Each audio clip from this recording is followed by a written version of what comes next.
We are kicking things off with AEW as Tony Khan's promotion recently made waves with the arrival of MVP and Shelton Benjamin. It was only a matter of time before Bobby Lashley followed suit, and now the Hurt Syndicate has officially become a faction in AEW. Tony Schiavone started off AEW Dynamite this week by introducing MVP and his stable. For the first time as a stable, they hit the ring.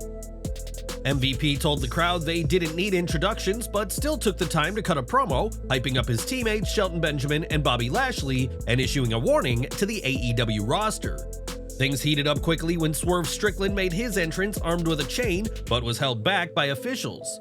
Prince Nana handed Swerve a mic, and in a brief but impactful moment, he simply said, "Bobby Lashley, full gear."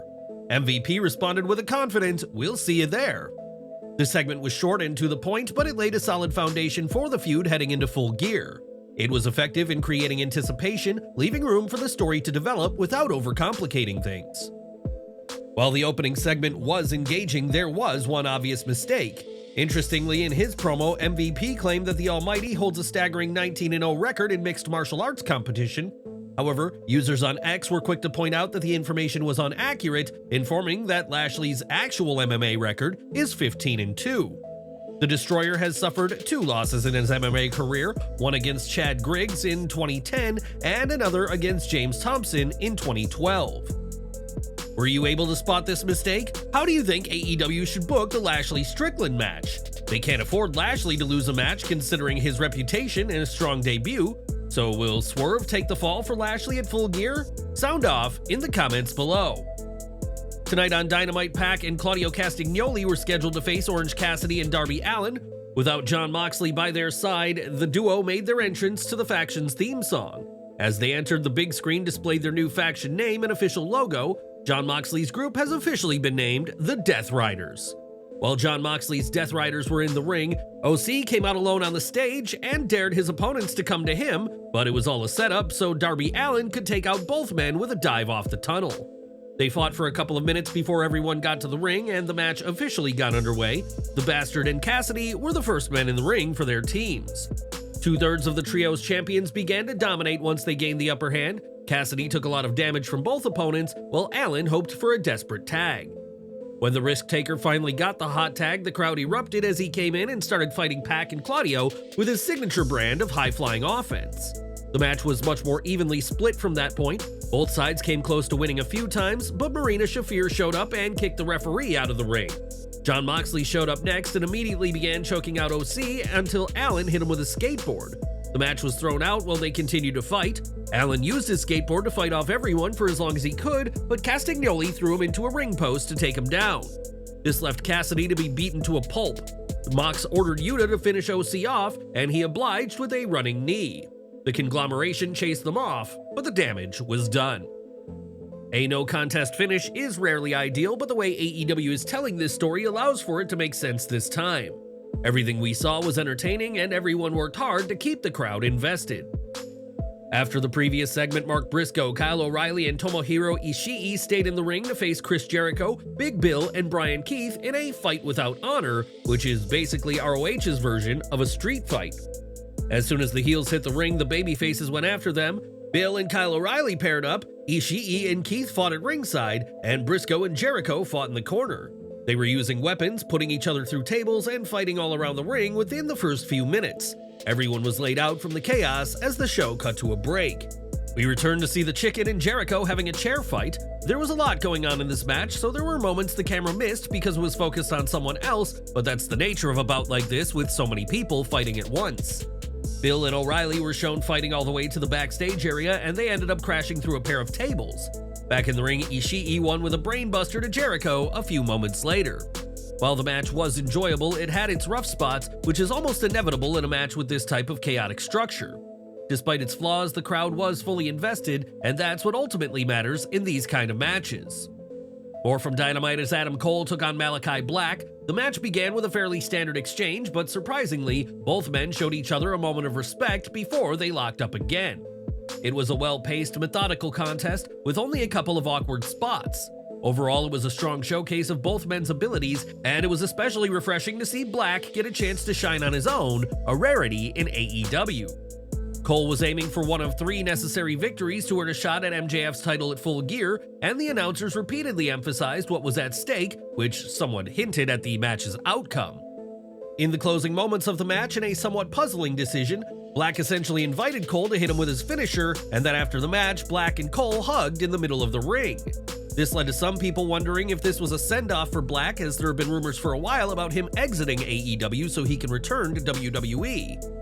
Off the back of tonight, Fightful Select reports that while there's no official confirmation of anything yet, the word backstage at AEW recently has been that Malachi Black's deal could be ending in late 2024 or early 2025, depending on whether extension clauses are exercised by AEW. When Tony Khan said in 2022 that Black was signed for almost 5 years, the 5 years reportedly included the optional years, so now it's a case of whether those are activated by AEW or not. If they're not, his deal is seemingly up very soon. Black publicly stated in 2022 that he requested his release from AEW, with many believing he wanted to return to WWE, but the release wasn't granted as AEW essentially didn't want to release anyone who could just end up going straight to WWE, as there were others in the same boat around that time. It's also worth mentioning that there is no confirmation at this point that a WWE return would be Black's next move if he does leave AEW, but when he requested his release in 2022, that was believed to be his desire. We'll keep you posted with any further updates as they emerge. What do you think? Should Malachi Black head to WWE, and if so, will he see success in Triple H's regime? Sound off in the comments below. After Adam Cole defeated Malachi Black, Cole addressed MJF, saying that he had talked to Tony Khan and arranged that if both he and Roderick Strong win the 3 matches needed, they will both face MJF in a 3-way match on November 23rd. Angry over the news, MJF sent a man over to Don Callis backstage, who handed Callis the Dynamite diamond ring and an envelope of money. In a voice message, MJF told Callis that there was more money where that came from and not to scuff up his ring. Thanks to a payoff from MJF, Don Callis will send Konosuke Takeshita to face Cole on next week's Dynamite in Bridgeport, Connecticut. If Cole wins the match, he'll have met MJF's stipulations to face him at Full Gear on November 23rd. AE Dynamite also saw Penelope Ford take on Jamie Hayter, and as expected, Hayter picked up the win. This was short and didn't have much to it, but it made Hayter look like a tough competitor, so it accomplished that goal. The TBS Championship match has been set for AEW Full Gear, where Mercedes Moné will defend one of her 2 belts against Chris Statlander. AEW President Tony Khan announced the match on X on Wednesday ahead of Dynamite. This comes after Statlander officially challenged Moné for the title on Saturday's episode of AEW Collision after defeating Moné's bodyguard, the Brickhouse Camille, on Friday Night Dynamite last week. On this week's Dynamite, Chris Statlander was being interviewed backstage by Renee Paquette regarding her match with Mercedes Moné being made official for Full Gear. As the interview just finished, a car suddenly pulled up and tried to run Chris over. It was revealed that Camille was driving the vehicle, with Moné riding shotgun. The TBS champion was not happy that the Brickhouse missed the mark and asked her to get out of the car and finish the job. Stat brawled with them and was able to outmaneuver Camille by closing the door on her arm. She then turned her attention to Mercedes Moné and with her brute strength was able to slam her forcefully on the car's hood. If these scenes repeat at AEW Full Gear in a few weeks, Chris Statlander could be standing tall as the new TBS champion. But what do you think? Is it time for the TBS Championship to change hands? Or do you want Moné to retain the championship at Full Gear? Sound off in the comments below. This week on AEW Dynamite, Christian Cage fired off another fiery promo, this time targeting WWE veteran Taz, who has been absent from All Elite programming since last month. The Human Suplex Machine was revealed to have been attacked in the parking lot ahead of an episode of Dynamite in October. A few weeks later, Taz's son Hook confronted Christian Cage and the Patriarchy in the ring after having uncovered the heel stable's involvement in the assault. Cage had a face-to-face encounter with Hook on the latest edition of Dynamite. The Patriarch disclosed to the cold-hearted handsome devil his interest in mentoring the latter and claimed he took out Taz to break the former FTW champion away from the former WWE announcer's influence. Taking recourse to his signature vitriol, Cage asserted that he needed Hook by his side and even wished in storyline for his father's death. This prompted the up-and-coming star to take out the security personnel standing outside the ring and attack the Patriarchy, though the group managed to escape from his clutches. It remains to be seen whether and when Hook will face off with the former WWE World Heavyweight Champion one-on-one on AEW programming. How do you like the booking of Hook at AEW so far? Sound off in the comments below. Jay White was on Dynamite this week and was giving an interview backstage when Adam Page attacked him. He trapped White's ankle in the barricade and was about to use a chair when Juice Robinson made the save. It'll be interesting to see how this feud is carried ahead. This week's main event witnessed powerhouse Will Hobbs make his return to AEW Dynamite after being sidelined since April due to a torn tendon sustained during an IWGP Heavyweight Championship match against Jon Moxley. Hobbs returned as Ricochet's mystery partner in the main event, facing off against the Don Callis family's Kyle Fletcher and Konosuke Takeshita. Before the match, Ricochet took the microphone to address Fletcher and Takeshita, revealing that after doing some research, he discovered Hobbs' contract with the family had expired and that an angry Hobbs had been left in the shadows. Hobbs' music then hit, earning a strong reaction from the crowd, and the two quickly stormed down the ramp, immediately attacking Fletcher and Takeshita as the bell rang. In the end, Ricochet managed to pin International Champion Takeshita, and post-match, Fletcher attempted to retaliate against both Ricochet and Hobbs. Mark Davis rushed to the ring to confront Fletcher, but was quickly intercepted by Lance Archer and Brian Cage. Adam Cole, who is set to face Takeshita on next week's Dynamite, got involved, brawling with the champion up the ramp and backstage. Will Ospreay then made his appearance, running off the rest of the Don Callis family. As the show came to a close, Ospreay, Davis, and Ricochet stood tall in the ring, with the former champion leaving the family to retreat. Now, Mark Davis's return during the match was a long time coming, as he had a knee surgery in May 2023, which kept him out for several months, and he last competed at AEW Wrestle Dream 2023 in a match for the AEW World Tag Team titles against FTR. How would you rate Ricochet's booking in AEW so far? Let us know in the comments below. WWE news now as NXT took over the iconic 2300 Arena for its November 6th episode, bringing a special atmosphere to the legendary ECW Arena. To mark the occasion, NXT went all out, booking some of the biggest names from the world of extreme wrestling to add extra excitement to the card. We're starting our review with perhaps one of the biggest names in ECW, Rob Van Dam. RVD was involved in a backstage segment with Kalani Jordan, who was set to compete in the main event. He was giving her some tips while she was doing a split. After she left, Wes Lee blindsided the former WWE champion and assaulted him. Later in the show, RVD showed up at ringside during the Cardiac Kids match against Javon Evans. Wes Lee looked poised to hurt Javon Evans with a steel chair, but Van Dam arrived to distract him. The young OG capitalized with a springboard cutter and a 5-star frog splash to win, and celebrated with Van Dam in the ring. Do you want to see RVD back on WWE television every week? Sound off in the comments below. More from NXT as General Manager Ava announced that Dawn Marie would serve as the special guest referee for the hardcore match between Lola Vice and Jaida Parker. The 2300 Arena gave Dawn Marie a warm reception as she made her way to the ring, setting the stage for this first ever women's hardcore match. Lola Vice had Jaida Parker in a sleeper hold, but Parker turned the tide by hitting Vice with a brick. She then followed up with her signature move, Hypnotic, to claim the victory.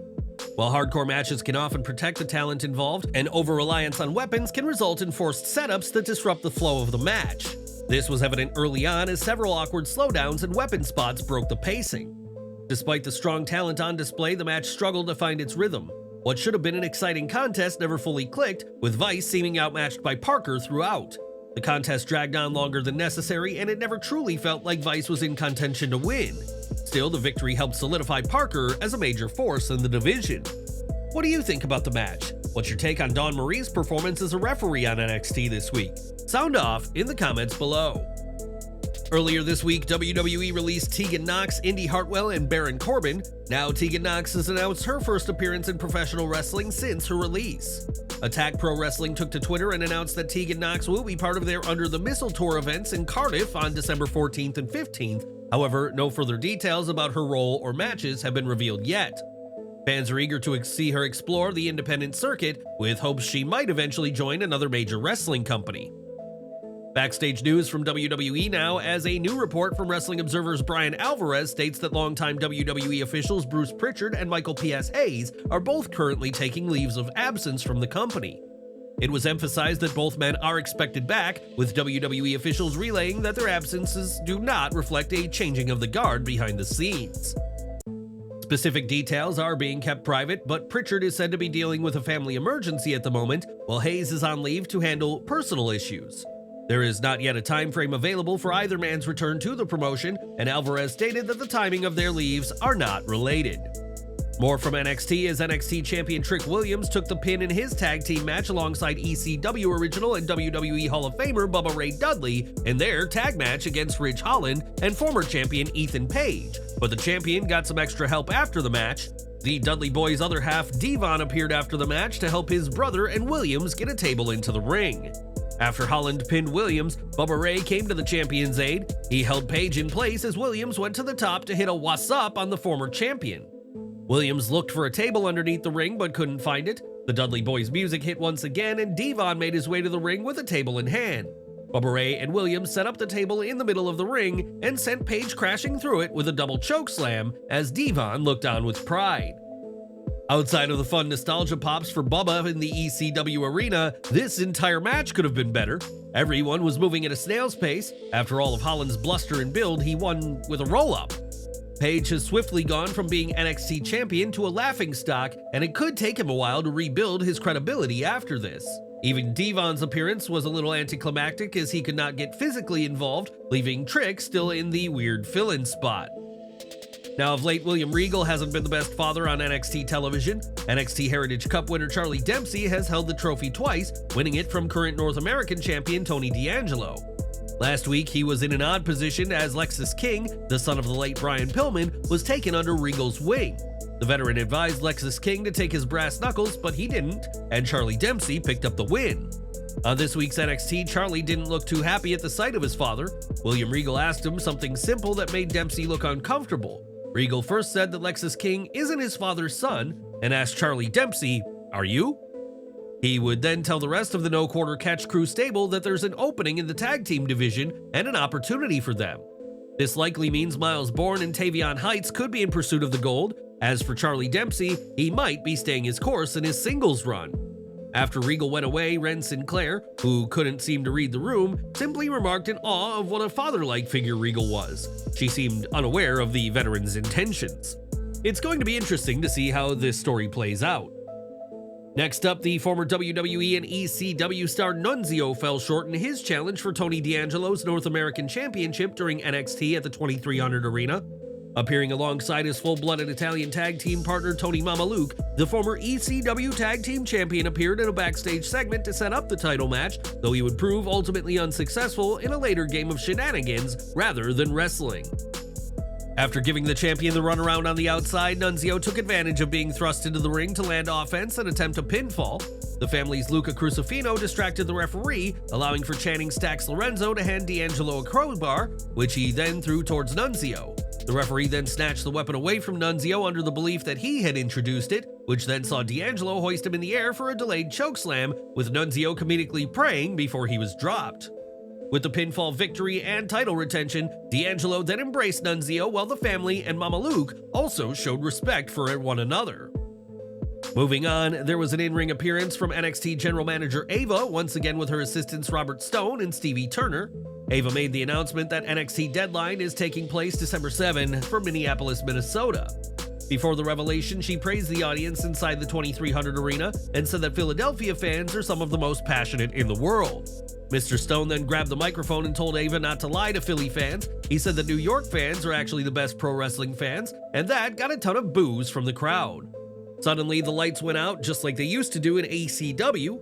Stone quipped about the 2300 Arena not paying the light bill, but then the lights came back up just in time for Rhino to be seen before hitting a massive gore.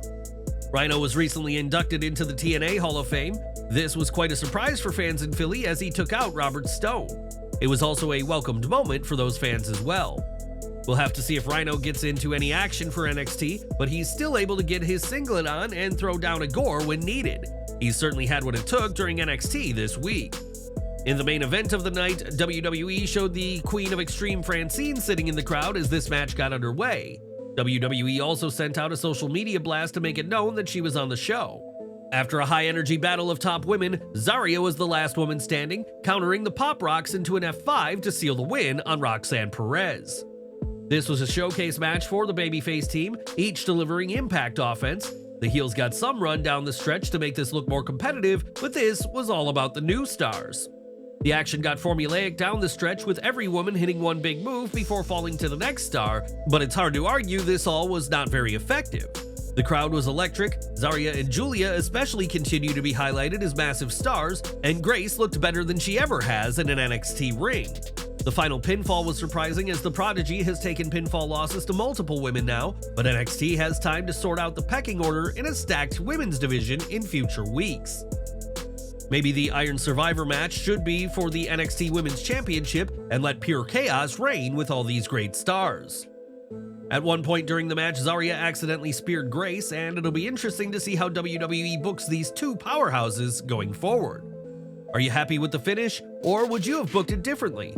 Sound off in the comments below. That's it, guys. Which show in your opinion was better, AEW or NXT? Sound off your comments below, and thanks for watching.